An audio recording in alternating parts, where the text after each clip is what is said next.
changing your life one story at a time. This is the Chicken Soup for the Soul podcast with Editor-in-Chief Amy Newmark. Hey, it's Amy Newmark with your daily dose of Chicken Soup for the Soul inspiration. Today, I'm going to share something cool with you. These are 7 tips that I've put together for using your positive thinking. And I had these tips in the afterword to our 20th anniversary edition of Chicken Soup for the Soul. And I got these tips after reading more than 10,000 Chicken Soup for the Soul stories. So here goes, the 7 tips I've gleaned from all of these stories. Tip number 1, pursue at least one of your passions. If you have a job that just pays the bills, okay, then that is just your job, but that doesn't have to be what you do. Find some time to do what you actually love to do. I've heard that you should think back to what you loved doing when you were 10 years old, and that's what you should do now. So for me, that was 2 things, reading and hiking in the woods behind our house. And now that's what I do. I read for work, I read for pleasure, and when weather and time permits, I go hiking on the trails in the nature preserve in our neighborhood. Tip 2, do something that has meaning to you and gives you purpose. Ralph Waldo Emerson said, make yourself necessary to somebody. You lift yourself when you lift others.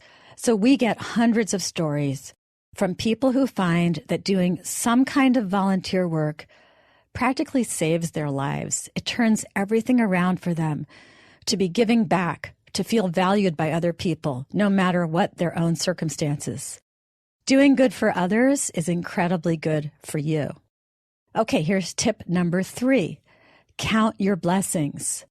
We get more stories than we could possibly publish from people who have purposefully turned their attitudes around by keeping a gratitude journal. Some people write down one good thing that happens to them each day, even if it's something like, there was no line at the coffee shop this morning. Other people make themselves write down 3 good things that happen to them each day. It may sound hokey, but it works. And we hear about these gratitude journals all the time. In fact, it's been scientifically proven that people who keep track of the good things in their lives are healthier and more productive, and they get along better with other people.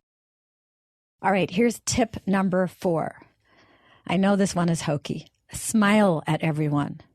No matter what kind of day you are having, smile.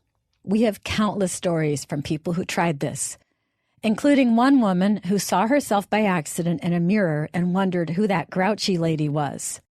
And then she realized she was looking at her own reflection, and she resolved to start smiling no matter how she felt inside.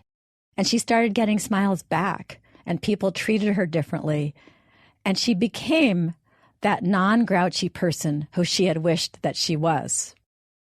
Tip number 5, keep learning. Have you ever noticed how energized you feel when you learn something new? Of course, you're listening to this podcast, so you're already trying to learn something new.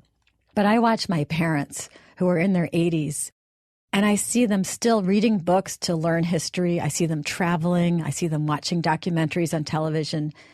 They never stop learning, and they talk about what they're learning with great enthusiasm. Tip number 6, take the long-term view. Think about your legacy, not the day-to-day. No matter what is happening now, think about what you're leaving the world. What is your contribution? So for me and for many people, that legacy is my children.